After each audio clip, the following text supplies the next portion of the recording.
Hello friends, இன்றைக்கி நம்ம வீடியோவில் என்ன பார்க்க போகிறோம் அப்படிங்கிறது பார்த்தீங்கன்னா, அதாவது இந்த கொடி வகை ஒன்றும் இல்லைன்னா இது வெள்ளரியாக இருக்கணும், இல்லைன்னா பீர்க்கங்காயாக இருக்கணும். ஏன்னா நான் ரெண்டுமே விற்று விதைச்சிருந்தேன், எதுன்னு கரெக்டாக கண்டுபிடிக்க முடியல. ஸோ இதை நம்ம ஷிஃப்ட் பண்ண போகிறோம். ஏன்னா அது ரொம்ப வளர்ந்து ஒரே க்ரோ பேக்கில் 3 கொலாப்ஸ் ஆகி பக்கத்து செடியிலலாம் வரப்பி சுற்றிக்குது. ஸோ 3 செடி இருக்குது. ஸோ அதை எப்படி நம்ம மாற்ற போகிறோம் அப்படிங்கிறத பார்க்க போகிறோம். அதுக்காக நான் பாட்டிங் சாயிலும் பார்த்தீங்கன்னா ஆர்கே பட்ரை அப்படிங்கிற வெப்சைட்டில் வாங்கியிருந்தேன். உங்களுக்கு முடிஞ்சுன்னா நீங்களே ப்ரிப்பேர் பண்ணிடுங்க. அது ரொம்ப சிம்பிள் தான். ஆக்சுவலாக நான் நர்சரியிலலாம் வாங்கி பார்த்தேன், ஆனால் அது எனக்கு ரொம்ப குவாலிட்டியாக ஃபீல் ஆகலை. நம்ம ஏன் ப்ரிப்பேர் பண்ணோம் அப்படி சொல்கிறது பார்த்தீங்கன்னா, காஸ்ட் உங்களுக்கு ரொம்ப கம்மியாகும். இங்கே பார்த்தீங்கன்னா எனக்கு டைம் ரொம்ப இல்லாததுனால தான் நான் பர்ச்சேஸ் பண்ணியிருக்கேன். பட் உங்களால் முடியும்னா நீங்களே பண்ணிடுங்க. 50% செம்மண், 25% வெர்மி கம்போஸ்ட், 25% கோகோபீட் இதை போட்டிங்கன்னா பக்கா பாட்டிங் சாயில் ரெடி ஆயிரும். அதை நம்ம என்ன பண்ணலான்னா, ஒரு க்ரோ பேக், அதாவது 15x15, நான் கொடி வகைகளுக்கு எல்லாமே 15x15ங்கிற க்ரோ பேக் தான் எடுக்கிறேன். 18x18 வச்சிங்கன்னா நல்ல ஈல்டு இருக்கும். ஆனால் என் ஸ்டாண்டில் அந்த வெயிட்டு தாங்காததுனால 15x15 எடுத்திருக்கேன். இதில் 25 கிலோ பாட்டிங் சாயில் ஆக்சுவலாக பிடிக்கும். ஸோ இதை நம்ம முழுசாக கொட்டிக்கலாம். 2லேயே நான் எடுத்துக்கிட்டேன்.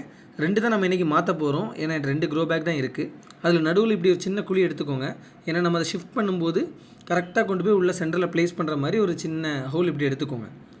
அண்ட் அடுத்தது பார்த்திங்கன்னா, எந்த ஒரு வேருமே டேமேஜ் ஆகாத மாதிரி சுற்றி நம்ம டூலை வச்சு பக்காவாக கட் பண்ணி எடுத்துருங்க.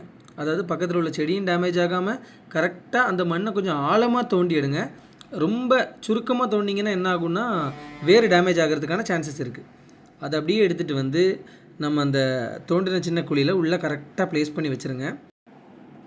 அதுக்கப்புறம் அந்த சுற்றி இருக்கிற மண்ணை எல்லாமே நீங்கள் அந்த தண்டை சுற்றி க்ளோஸ்டாக வச்சுருங்க, நிரப்பி வச்சுருங்க. ஏன்னா அது சாஞ்சிக்கிட்டே இருக்கும். அதுவும் இது கொடி வகையினால் நான் என்ன தான் மண்ணை வச்சு நிரப்ப பார்த்தாலும் அது கீழே விழுந்துகிட்டே இருக்குது. ஸோ என்ன பண்ணிக்கலாம் அப்படிங்கிறது பார்த்திங்கன்னா, ஒரு கம்போ குச்சியோ வச்சு நம்ம ஒரு சப்போர்ட் கொடுத்துக்கலாம். கம்புமே பார்த்திங்கன்னா நீங்கள் வைக்கும்போது ரொம்ப ஆழமாக குத்திக்கோங்க.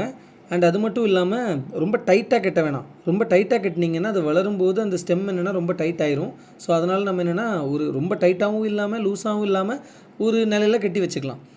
அண்ட் அடுத்தது பார்த்திங்கன்னா, இன்னொரு செடியையும் அதே மாதிரி எந்த ஒரு வேரும் டேமேஜ் ஆகாத மாதிரி ரொம்ப பக்கத்தில் வச்சு எடுக்காமல் கொஞ்சம் சுற்றி ஒரு சின்ன டயமீட்டரில் நம்ம எடுத்து என்ன பண்ணிக்கலாம், இன்னொரு க்ரோ பேக்கில் வச்சுருவோம்.